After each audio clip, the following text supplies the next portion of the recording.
What's up, guys? It's JD Carter with CCF Boat Rentals. I'm up way too early to not be going fishing, but I am going to the Miami Boat Show. So hang out with me today. Make sure to check the stories. We'll have some longer form videos coming out later on this. But we're going to check out some of the new technologies so we can incorporate into the rental business. Just see what is out there. It's 2026. Check out all the new products and enjoy the day. See you guys.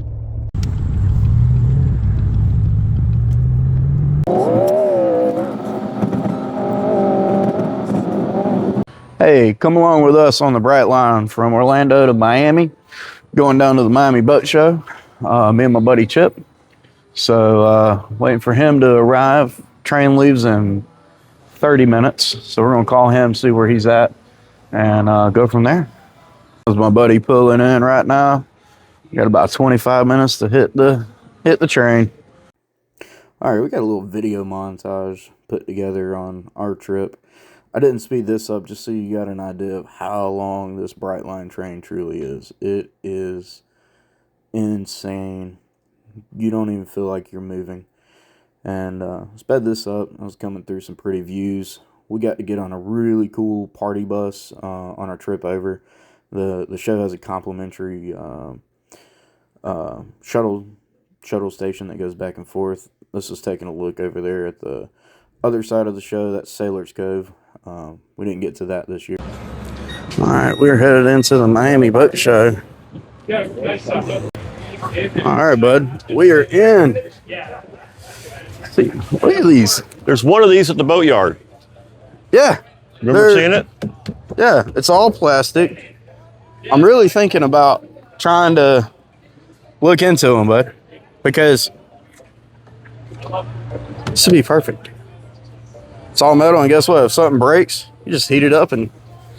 In theory. In theory, that's true. I wish they had, like, card or something.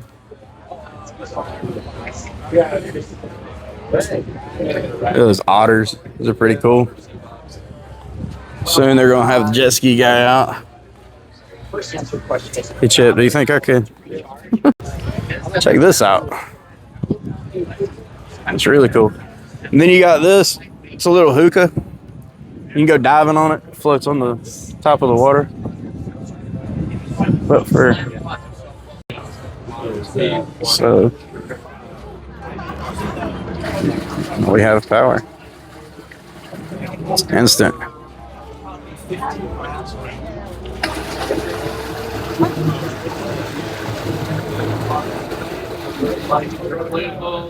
It's pretty sweet.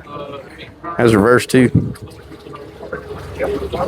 Puts maybe 2 hours worth of battery on them at full speed, and then we can limit the power, so you only give the guys so much power when they're using it. So you can change these, like change the horsepower on them? You can reduce okay. power. You can't, we can increase the power on some. There you go. This is my partner right here, JD. Oh yeah. What's up, buddy? Yeah. So, how heavy are the batteries? 450 pounds.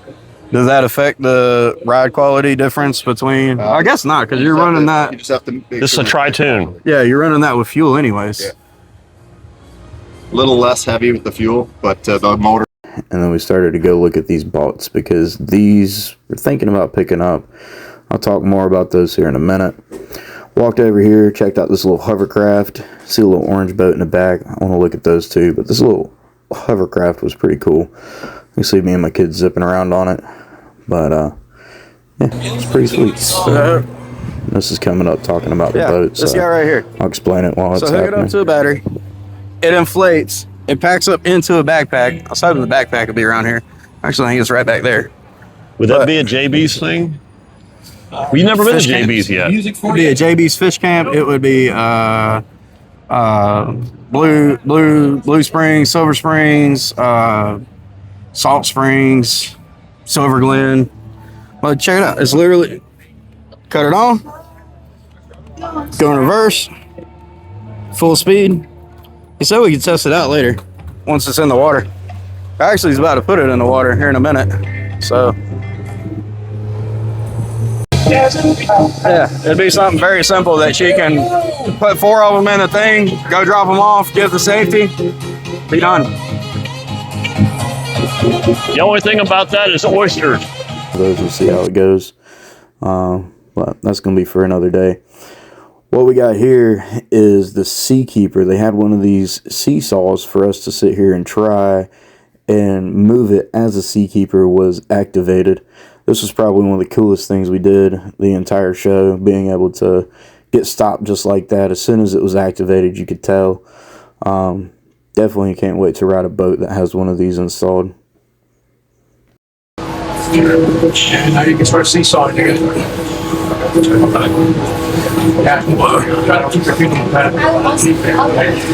That's pretty cool.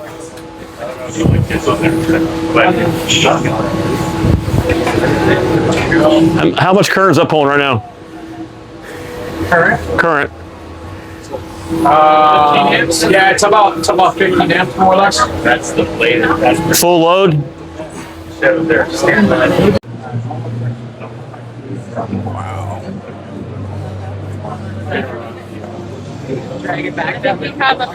So we're walking into the boat show right now in Miami. As soon as you walk in, it is overwhelming with the amount of people and booths and everything in the marine world that we have going on, and that we have the technology that, you know, even like these, you got those electric little hydrofoil boards, you got these mercury electric outboards.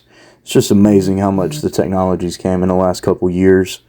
So we're going to sit here and just kind of walk around, check out the show, sit here and talk with the Solus guys for a while about their props. This is the Zip Wave. I'll be honest, I couldn't figure out how to get it to work, but they are still a pretty cool little application, little alternative to trim tabs. Maybe one day we'll think about putting them on the little boat when they come out with a very small application for the rental business, but for now, that's what we got to play with. I mean, I get it's a rudder of some sort of stabilization, but this is a pretty cool thing to look at. We got our food coming up. This Cuban sandwich, with being the most expensive, was still probably the tastiest. Right here, we have the powerful inboards that were being shown off, and I can't even imagine what these guys sound like. Over here, we have they called it a hybrid. So this is a hybrid system that takes a battery and uses a electric motor to get propulsion on those big boats. Right here we got the Flex, or Flux, however you pronounce it. It's an electric 115 motor, fully encapsulated system. We sat there and talked to them for a good bit. Right there, that was the Merc 600, the V12. Here's a little inside look at it. What a gigantic motor. It was probably the biggest motor I've ever seen. Little flashback to where we started when I was a kid, Mako 26. Taking a look, sent it to my dad, showed him how that was. Here's just a couple little random shots of the Blackfin booth, a couple other boats that we saw, just kind of hanging out, walking around. We didn't get on many of the boats because the boats we're interested in, they're for the rental operation, so we just walked around, admired the boats. One day we'll have some, when I say one day, probably 20 years from now we'll be able to afford these boats when they come down to our price range to rent out, but one day maybe. The whole front end comes down. Coming up right here, you got the Dusky boats. Beautiful boats. I actually have a Polar that was made for this. This boat right here was like $2 million. I think the show discount was 1.6 or 8, something like that. But absolutely beautiful boat. Triple 600s on the back of it. Turn around, you got your little cooking station. You're able to cook off the back. The sides come down. It's amazing. You'll see me and Chip over here. That's my mentor. Walk over here. The gunnels on these boats lay out for a bigger deck. Now, I don't see a reason for it, but you know, if we had the money for it and this was the kind of boating that we did, I mean, I could see the appeal.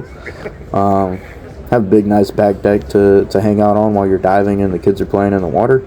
Could definitely see it. Now, the front of this boat where I'm walking up to, go and check out the controls just a little bit. I had to keep myself from moving the steering wheel because I didn't know if it would move the steering motors or not. So I kind of said, hey, there's enough time up here. I went ahead and walked up to the front and check this out. Yeah, we'll go down there here in a minute. It's beautiful, by the way. But check this out. The floor raises up to a sunbed. How cool is that? I assume it can raise up to be a table too. I didn't ask them. Dude, the whole front just converts. Just the type of technology that you see at this show is amazing. Check out over here. Yeah, I was sitting there and made this comment to him. You look up under there. That's a decent sized bed. I can get behind that. But the bed up front, you spending all that money, and your master bedroom is that small. I get it. It's it's not a mega yacht, but still. This right here, it's been a dream boat of mine since I was a kid. Midnight Express. She's got 5 motors on the back of it. They're sitting there counting them out. Yeah, there's 5 motors, but it's a beautiful fast boat. Have always been a beautiful fast boat. We're about to walk over and check out one of the racing boats too. And wow, they are impressive, guys. The absolute size, and to think these boats run anywhere from 100 to 180. You know, I think I've seen numbers of 200. Correct me if I'm wrong in the comments, but it's just amazing how fast these boats can go and how they're designed. Check out that engine bay. You can sleep in there. You could. You just go sleep in the engine bay. But it'd be pretty cool to ride on one of these one day and get that adrenaline rush. We'll never want to own one because I like to go fishing and do that. We're gonna get our iconic heading out right now. We were gonna go check out and get our picture in the front, but we ended. This one and this one.